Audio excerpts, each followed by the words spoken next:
آپ کو معلوم ہے کہ دنیا کا خوش ترین مسلم ملک کون سا ہے اور کس ایشیائی ملک نے یہ اعزاز اپنے نام کیا ہے؟ اگر نہیں تو آئیے ہم آپ کو بتاتے ہیں۔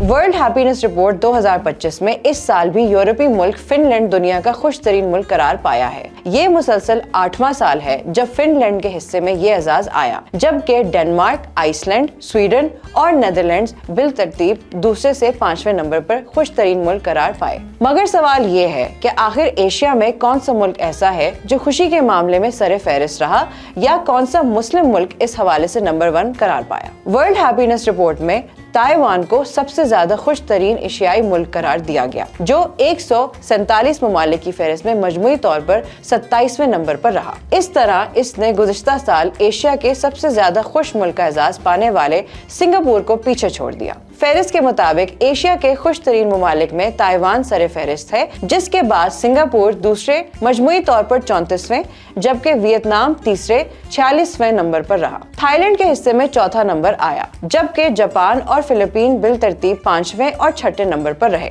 اگر دنیا کے خوش ترین مسلم ملک کی بات کی جائے تو یہ اعزاز متحدہ عرب امارات کے حصے میں آیا، جو 147 ممالک کی فہرست میں 21ویں نمبر پر رہا۔ اس کے بعد کویت دوسرے 30ویں اور سعودی عرب تیسرے 32ویں نمبر پر خوش ترین مسلم ممالک قرار پائے۔ پاکستان اس فہرست میں کافی نیچے موجود ہے اور وہ 147 میں سے 109ویں نمبر پر رہا۔ مزید اپڈیٹس کے لیے دیکھتے رہیے VNews.pk۔